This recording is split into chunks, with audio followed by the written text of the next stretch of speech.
सृष्टी थांबवली आणि आता पुढे, कारण रुद्र भगवान हा जगाचा बाप आहे, आपण पुढे पुढे ती कथा ऐकणारच आहोत. हा प्रसंग नारदाने ब्रह्मदेवाला विचारला की महादेव हा सगळ्यात श्रेष्ठ कसा आहे. आणि ज्या वेळेला नारदाचंही पूर्व चरित्र या ठिकाणी थोडक्यात वर्णन आले. भागवतामध्ये विस्ताराने वर्णन आहे, पण या शिव महापुराणामध्ये थोडक्यात नारदाचंही वर्णन आलेलं आहे. एक वेळेचा प्रसंग की नारद महर्षी जेव्हा मागच्या अवतारामध्ये नारद महर्षी दाशीपुत्र होते, भगवान श्रीकृष्णाची त्या ठिकाणी भक्ती केली आणि दुसरा जन्म नारदाला ब्रह्मदेवाचा मानसपुत्र म्हणून पुन्हा एकदा मानवाचा जन्म मिळाला. दशमस्तत्र नारदः असं भागवतामध्ये वर्णन आहे. मग ज्या वेळेला नारद महर्षी सतत भगवंताचं भजन करतात आणि सतत फिरत असणारे नारद महर्षी एका ठिकाणी अतिशय रम्य अशा वातावरणामध्ये ध्यानस्थ बसले आणि नारद जे समाधीस्थ आहेत हा विषय जेव्हा इंद्राला कळाला, कारण इंद्र हा देवाचा राजा होता आणि जसं आपल्यामध्ये विलक्षण होतं ना प्रत्येक 5 वर्षाला मतदान, तसं देवतांमध्ये सुद्धा विलक्षण होत होतं. आपल्याकडे जसं ज्याचं बहुमत झालं त्याची सत्ता येत असते, तो मंत्री होत असतो, तसं देवतांच्या मध्ये ज्याचं पुण्य जास्त होईल तो देवाचा राजा होत असतो. पुण्य वाढलं की स्वर्गाची प्राप्ती आणि पुण्य संपलं की पुन्हा मृत्यू लोकामध्ये यावं लागत. ज्ञानोबा सुद्धा सांगतात की मग तया पुण्याची पाहुती सरे, सवेची इंद्र पदाची उटी उतरे, मग येऊ लागती माघारे मृत्यू लोकी. पुण्य वाढलं की मग देवाचा राजा होण्याचा मान मिळत होता. आणि इंद्राला समजलं की नारद हे कधीही ध्यानस्थ न बसणारे नारद पण आज ध्यान करतात, समाधी अवस्थेमध्ये आहेत, ध्यान करतायत. आणि नारदाची जर समाधी पूर्ण झाली, नारदाचं जर पुण्य जास्त झालं तर मग मला खुर्ची खाली करावी लागेल. कारण इंद्राने असं केलं, कोणाचा यज्ञ कधी पूर्ण होऊ दिला, भागवतामध्येही आपण ऐकत असतो. कोणाचा यज्ञ पूर्ण होऊ देणार नाही, कोणाचं ध्यान धारणा पूर्ण होऊ देणार नाही, कारण त्याला त्याच्या खुर्चीचं त्या ठिकाणी, मग तो सतत त्या ठिकाणी युत्या फोडायचं काम करत होता. जसं आपल्या आताच्या भाषेत बरं का, त्याची युती फोडली म्हणजे त्याचं मतदान आपल्याकडे येणार, मग आपली खुर्ची साबूत राहणार.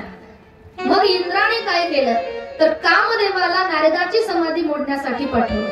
कामदेवाला आता कामदेव नारदाची समाधी मोडण्याचा प्रयत्न करतोय. अनेक प्रकाराने नारदाची समाधी मोडण्याचा प्रयत्न केला पण नारदाची समाधी मोडू शकला नाही कामदेव. कामदेवाला हरवलं नारदाने. आणि जेव्हा समाधी पूर्ण झाल्यानंतर स्वतःहून नारदजी बाहेर आले आणि जेव्हा स्वतःहून बाहेर आल्यानंतर तो कामदेव समोर उभा होता. मग कामदेवाने 3 प्रकाराने नारदांना हरवलं. कसं हरवलं? एक प्रकार केला, कामदेवाने नारदाला नमस्कार केला. आणि नमस्कार जर समोरच्याने कोणी केला तर आपल्यालाही वाकून नमस्कार करावाच लागतो. कारण जो वाकून केला जातो ना तोच खरा नमस्कार असतो. जो असा ताट मानेनं केलं त्याला नमस्कार म्हणत नाही, तो उद्धटपणा झाला. जो वाकून केला जातो तो नमस्कार असतो. मग कामदेवाने नमस्कार केल्यानंतर नारदालाही वाकून नमस्कार करावाच लागला, म्हणजे वाकावं लागलं कामदेवासमोर. दुसरा प्रकार वापरला कामदेवाने, नारदाच्या गळ्यामध्ये हार घातला असं वर्णन. आता हा हार जो शब्द आहे ना हा अगदी यथायुक्त शब्द आहे. हार घालत असताना बघा तुम्ही लक्ष देऊ नये का या हाराच्या समोर हार मानल्याशिवाय हार गळ्यात येतच नाही. समजलं का तुम्हाला? अजून ते दृश्य डोळ्यासमोर आहे ना, ज्याच्या हातात हार असतो तो असा ताट मानेने उभा असतो, पण ज्याला गळ्यात घालून घ्यायचा आहे ना त्याला वाकावं लागतं. म्हणजे हाराच्या पुढे हार मानावी. कामदेवाने नारदाला हार घातला, नारदाला वाकावं लागलं. आणि तिसरा प्रकार, कामदेवाने नारदाची स्तुती केली. स्तुती ही फार घातक ठरते बरं का माणसासाठी. कारण स्तुती आणि निंदा हे माणसाच्या दिशेने येणारे दोन दगड आहेत. लक्षात येतं तुमच्या? स्तुती आणि निंदा माणसाच्या दिशेने येणारे हे दोन दगड आहेत. एखाद्या वेळेला निंदारूपी दगड हा समोरून येणारा असतो आणि स्तुती रूपी दगड पाठीमागून येणारा असतो. एखाद्या वेळेला समोरून येणारा दगड आपण हुकू शकतो. लक्ष देऊ नये का? समोरून येणारा दगड जर आपल्याला दिसला तर आपण बाजूला सरकू शकतो, तो दगड आपण हुकू शकतो. पण पाठीमागून येणारा दगड हुकू शकत नाही. आपल्या तोंडावर जर कोणी एखादा आपली निंदा करत असेल, आपल्याला वाईट म्हणत असेल, तर आपण त्याला थांबवतो. आपण म्हणतो आता याच्यानंतर एक शब्द जर बोलशील तर 32 काढून हातात देईल, असं म्हणतो की नाही आपण? म्हणजे निंदारूपी दगड आपण हुकू शकतो, थांबवू शकतो. पण स्तुती जर कोणी आपल्या समोर करायला लागलं तर आपल्याला थांबवशी वाटते का? आपल्याला वाटतं का याने आपल्याला चांगलं म्हणू नये? असं नाही वाटत. मग स्तुती सुद्धा माणसाचा घात करते. सुंदर एक दृष्टांत सांगते बघा, कळेल तुम्हाला. झालं, आपली वेळ आता संपत आली. 10 मिनिटं थांबायचं आपल्याला. लक्ष द्या थोडंसं. एका घरी 3 मुली होत्या आणि त्या तीनही, त्यांचं तिघीचंही लग्नाचं वय झालेलं होतं. तिघी मुली दिसायला सुंदर होत्या, अगदी नक्षत्राप्रमाणे दिसायला सुंदर होत्या. अगदी नाक डोळ्यामध्ये अतिशय नीटास होत्या, सरळ होत्या. कारण सौंदर्य कशावरून ठरवल्या जातात? नाक सरळ असले पाहिजे, नाही का? नाकाला धार असले पाहिजे. आता माझ्या नाकाकडे पाहू नका तुम्ही 7 दिवस. नाक सरळ असले पाहिजे, नाकाला धार असली पाहिजे. लक्षात येतं तुमच्या? नाकाला धार असली पाहिजे, पण धार नसली पाहिजे. कळलं का तुम्हाला? ज्यांना कळलं त्यांना कळलं, ज्यांना नसलं कळलं तरी पहिल्या पंक्तीला बसा, टेन्शन घेऊ नका. नाकाला धार असली पाहिजे, पण काय नसलं पाहिजे? धार नसली पाहिजे. आता कळलं असेल का? अतिशय सुंदर दिसायला त्या मुली होत्या आणि दिसायला सुंदर होत्या, पण मुली बोलल्या की लग्न मोडत होतं. कारण त्या बोलत असताना एक तोतरी होती, एक बोबडी होती, एक गेंगाणी होती. स्तुती सांगते बरं का मी, विनाकारण सांगत नाही. स्तुती किती घात करते माणसाचा याच्यासाठी सांगते. मोठमोठ्यांच्या मुखातून आपण ऐकलेलं असेल. मुली पाहण्याचा कार्यक्रम झाला आणि पाहण्याचा कार्यक्रम झाल्यानंतर जेव्हा ते पाहुणे जेवायला बसले आणि जेवायला बसल्यानंतर त्यामध्ये स्वैरिकीला गेलेल्या पाहुण्यांमध्ये एक तरी हुशार असावं लागतं, एखादं तरी हुशार असावं लागतं. ते व्यवस्थित स्वैरिक होते. पाहुणा जेवायला तर बसला, पण विचार करतोय अरे सकाळपासून आलो आपण, मुली दिसायला तर सुंदर आहेत पण मुली बोलतच नाहीत, काय भानगड, मुख्य तर नसते. मग ज्या वेळेला तो पाहुणा जेवायला बसला त्या जेवणामध्ये कढीची वाटी होती. कढी अशी सुंदर ती कढी दिसत होती, अशी ओरिजिनल घरची हळद त्यामध्ये टाकलेली होती, ओरिजिनल कलर होता. कोथिंबिरीचं पान कुठे कुठे वरती तरंगत होतं, जिरं जिरं वरती तरंगत होतं. असं डोकून पाहत होतं पाहुण्याकडे, खाते गड्या मला हे आता. कुठे कुठे छोटी छोटी मिरचीचे तुकडे वरती तरंगत होते, लोण्याचा तो थर वरती आलेला. एवढी सुंदर कढी दिसत होती. बघा तुम्ही, कढीचं नाव काढल्याबरोबर तोंडाला पाणी आलं ना. काही पदार्थच असे असतात की जे ऐकलं तरी तोंडाला पाणी येतं. आलंच असेल तोंडाला पाणी तर घ्या गिळून. आता काय करतात? ती कढी त्या लोकांनी पाहिली, त्या पाहुण्याने पाहिली आणि ती कढी खात असताना कढीचा असं म्हणतात, कढीचा फुरका मारल्याशिवाय कढीची टेस्ट कळत. फुरका मारावा लागतो. मग त्या कढीचा फुरका मारला त्या पाहुण्यांनी आणि जेव्हा कढीची स्तुती चालू केली, पाहुणे म्हणू लागले एवढी सुंदर कढी कोणी केली असेल ही कढी, किती छान झाली ही कढी, काय घातलं असेल या कढीला, मी जीवनात पहिल्यांदा खातो म्हणे ही कढी. आणि कढीची स्तुती केलेली त्या मुलींनी पाहिली, ऐकली. आता एक मुलगी समोर आली आणि ती मुलगी बोलू लागली. ती तोत्री होती. ती समोर आली आणि पाहुण्याला म्हणू लागली, पाहुणे उगाच नाही डोल झाली तली तली तली, उगाच नाही डोल झाली, तिला दिलू घातला, तिला मिलू घातला, तो थप्पील घातली, तेव्हा तुझं डोल झाली तली तली. पहिली बोलली, दुसरी पाठी मागून आली. ती बोबडी होती, तिला एक शब्द बोलायला 1.5 मिनिट लागत होता. एक शब्द बोलायला 1.5 मिनिट. आणि मग ती म्हणू लागली, तुला सांगितलं होतं,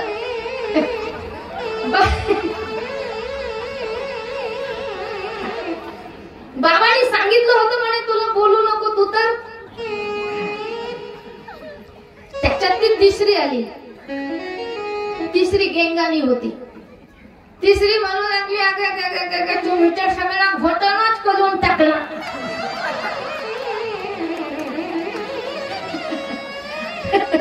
स्तुती एवढी घातक ठरते का? गेली ना तुमची झोप?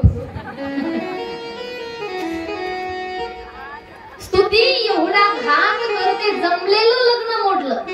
कशामुळे? बोला ना. स्तुतीमुळे. म्हणून स्तुती ही घातक ठरते. नारदाची कामदेवाने स्तुती केली आणि नारदाला अभिमान झाला. स्तुती केली ना, स्तुती ऐकली ना आपल्या कानाने, अभिमान होत असतो माणसाला. नारदालाही अभिमान झाला की मी कामदेवाला हरवलं. नारदजी सगळीकडे तेच सांगत सुटले. कारण माणसाचा स्वभाव असा आहे, मांजर मारलेली सांगणार नाही पण काशी केलेली. नारदजी सगळीकडे सांगत सुटले. महादेवाकडे गेले. महादेवा, तुमची ज्या कामाने समाधी मोडली, आपण पुढे ऐकणारच आहोत. महादेवाची समाधी मोडली कामदेवाने. तुम्हाला ज्याने त्रास दिला म्हणे ज्याने तुमची समाधी मोडली, पण तो काम आपल्यावरही चालून आला होता, पण आपण चालू दिलं नाही त्याचं, आपण हरवलं म्हणे त्याला. महादेवाच्या लक्षात आलं. नारदाला त्या ठिकाणी अभिमान झाला. तेच सांगत नारद महर्षी विष्णू भगवंताकडे गेले. विष्णूलाही सांगतायत की मी कामाला हरवलं, मी कामाला हरवलं. विष्णूच्या लक्षात आलं की हा राम राम म्हणणारा, भजन करणारा नारद, हा जिकडे तिकडे आता कामच म्हणत चाललाय. आता याचा हा अभिमान त्या ठिकाणी नाहीसा केला पाहिजे. कारण भक्ताला जर कसली अभिमान रूपी जर फुंशी झाली ना, देवाला ती खपत नाही. देव ती अभिमान रूपी फुंशी फोडण्याचं काम करत असतो. विष्णू भगवंताने नारदाला जाऊ दिलं आणि सुंदर असणारं एक मायावी नगर त्या ठिकाणी निर्माण केलं. मायावी नगर. रस्त्यामध्ये सुंदर अशी मोठी नगरी निर्माण केली. त्या नगरीचा राजा होता शीलनिधी. शीलनिधी राजा, त्याची जी कन्या होती विश्वमोहिनी, भगवंताचीच ती माया होती. भगवान परमात्माने ती निर्माण केलं होतं मायावी सगळं. विश्वमोहिनी एवढी सुंदर होती दिसायला की विश्वाला जिच्या रूपाने मोहिनी पडावी, मोहित व्हावा, एवढी सुंदर होती. आणि जेव्हा नारदजी ते लग्न त्या स्वयंवर मंडपामध्ये गेले, विश्वमोहिनीचं स्वयंवर होतं, आणि नारदाने जेव्हा पाहिलं, विचारलं की हा काय कार्यक्रम आहे, शीलनिधीने सांगितलं माझ्या मुलीचं विश्वमोहिनीचं स्वयंवर आहे म्हणे. आणि बरं झालं म्हणे नारदजी तुम्ही आलात, आता काय करा, विश्वमोहिनीचं भविष्य सांगा म्हणे. हिला जो वर मिळणार आहे तो कसा असेल, काय असेल, कोण असेल, जरा भविष्य सांगा. मग नारदजी भविष्य सांगायला बसले. नारदजीने विश्वमोहिनीचा हात पाहिला आणि हात पाहता पाहता तिचा चेहराही पाहिला. आणि अगोदरच काम अंतःकरणामध्ये जागा झालेला होता. सगळीकडे काम करतच फिरत होते. आता नारदाच्या लक्षात आलं की आता ही जी विश्वमोहिनी आहे एवढी सुंदर आहे ना, ही आता आपल्यालाच मिळाली पाहिजे. पण मग आता काय केलं पाहिजे? कारण लग्नामध्ये लग्न प्रसंग असेल तर प्रत्येकाचा भाव वेगवेगळा असतो. का शास्त्र सांगतं की कन्यावर हे ते रूपम माता वित्तम पिता शतम बांधवान कुल विश्चंते निष्ठान्नाम मित्रजन, हे वर्णन केलंय शास्त्राने. मुलगी लग्नामध्ये मुलीचा भाव एकच असतो की नवरा मुलगा दिसायला सुंदर असला पाहिजे. काय असतो मुलींचा भाव? तो जो आपला जोडीदार होणार आहे तो दिसायला सुंदर असला पाहिजे, तो आपल्यापेक्षा 2 इंच तरी उंच असला पाहिजे. गोरा गुंट असला पाहिजे, नाका डोळ्याने सुंदर असला पाहिजे. मग एखाद्या वेळेला त्याच्या संग ऊस तोडायला का जाणं होईना, पण तो दिसायला सुंदर असला पाहिजे. हा भाव मुलीच्या अंतःकरणात असतो. आणि त्या मुलीची आई काय पाहत असते तर त्याची संपत्ती पाहते. मुलाकडे संपत्ती किती आहे शास्त्र सांगते. माता वित्तम, वित्त म्हणजे पैसा. पिता त्याचं कुळ पाहत असतो. कुळ कसं आहे, मुलगा त्याची त्या ठिकाणी विद्वत्ता पाहतो. भाऊ तिचा हा शिकलेला किती आहे, हा कुठे जॉबला लागलाय का, हा परमानंट आहे का टेम्पररी आहे, हे भाऊ पाहत असतो असं शास्त्र सांगते. पण जे मित्र असतात, मित्रमंडळी, ते ह्याच्याशी काही घेणं देणं नसतं त्यांना.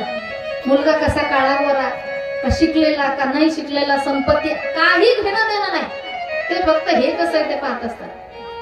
निष्ठाना मित्र जे ना किचनकडे डोकून पाहतात. लग्न लागल्यावर थांबायला परवडतंय का बुवा. नारदाला हे सूत्र माहित होतं की विश्वमोहिनीशी जर लग्न व्हावं असं वाटत असेल तर आपण सुद्धा सुंदर झालं पाहिजे. मग त्यावेळेला नारद महर्षींनी भगवान विष्णूचं त्या ठिकाणी भजन केलं आणि भगवान विष्णूने वरदान दिलं. नारदाने सांगितलं मला हरी रूप द्या. हरी रूप दिलं. सुंदर हळदीच्या गाभ्यासारखा देह दिला, पण मुख मात्र माकडाचं दिलं. रामायणामध्ये सुद्धा वर्णन आहे. माकडाचं रूप दिलं, कारण काम नाहीसा करायचा होता, अभिमान नाहीसा करायचा होता. मग ते माकडाचं मुख घेऊन नारदजी त्या ठिकाणी त्या स्वयंवर मंडपामध्ये येऊन बसले. पण स्वयंवर मंडपामध्ये बसले ना, ज्या लाईन मध्ये नारदजी बसले होते ना, ती जी विश्वमोहिनी फुलाची माळ घेऊन आली, पण ज्या लाईन मध्ये नारदजी बसले होते ती आखीच्या आखी लाईन तिने सोडून दिली. आणि शेवटच्या लाईन मध्ये भगवान विष्णू एका राजकुमाराच्या रूपामध्ये बसलेले. त्या राजकुमाराच्या गळ्यामध्ये विश्वमोहिनीने माळ घातली आणि भगवान विष्णू तिला घेऊन गेले. नारदाला राग आला. नारदाने विचारलं देवाला की हे कशामुळे झालं, आणि नारदाने देवाला त्यावेळेला शाप दिला. रामप्रभूला शाप दिला नारदाने. आणि जेव्हा नारदजी भगवान शंकराकडे आले, आता काम नाहीसा झाला, आता अभिमानही नाहीसा झाला. भगवान ब्रह्मदेवाकडे, भगवान विष्णूकडे गेले. विचारलं आता माझ्याकडून चूक झाली, भगवान विष्णूला मी शाप दिलाय. ब्रह्मदेवाकडे गेले, आता काय करावं म्हणे. त्यावेळेला ब्रह्मदेवाने सांगितलं की तुम्हाला जर या चुकीचं प्रायश्चित्त करायचं असेल तर तुम्ही अनेक ज्योतिर्लिंगावरती जाऊन महादेवाची पूजा करा. मग नारद महर्षी अनेक ज्योतिर्लिंगावरती फिरतात आणि महादेवाची पूजा करतात, असं शिव महापुराणामध्ये वर्णन आलेलं आहे. मग नारदाने अनेक ठिकाणी जाऊन महादेवाची त्या ठिकाणी पूजा केली. 12 ज्योतिर्लिंगावरती त्या ठिकाणी फिरले, तीर्थक्षेत्रावरती फिरले आणि अनेक ठिकाणी जाऊन महादेवाची त्या ठिकाणी भक्ती केली, पूजा केली, ध्यान धारणा केली. आणि मग ती झालेली जी चूक होती, भगवंताला ज्यांनी शाप दिला, ती चूक झालेली, तो कामाचा प्रभाव अंतःकरणामध्ये पडलेला, तो सगळा नाहीसा झाला. हे महादेवाच्या पूजेचं त्या ठिकाणी फळ आहे. म्हणून महादेवाची पूजा, त्याची विधी आपण या ठिकाणी पाहिली. चला, आजचा वेळ आता आपल्याला संपलेला आहे. उद्याच्या कथेमध्ये आपण सुंदर आणखी त्या ठिकाणी कथा पाहणार आहोत. आजचे आरतीचे जे यजमान असतील, त्या आरतीच्या यजमानांनी आता समोर यायचे. दादा 2 मिनिटं बोलतील.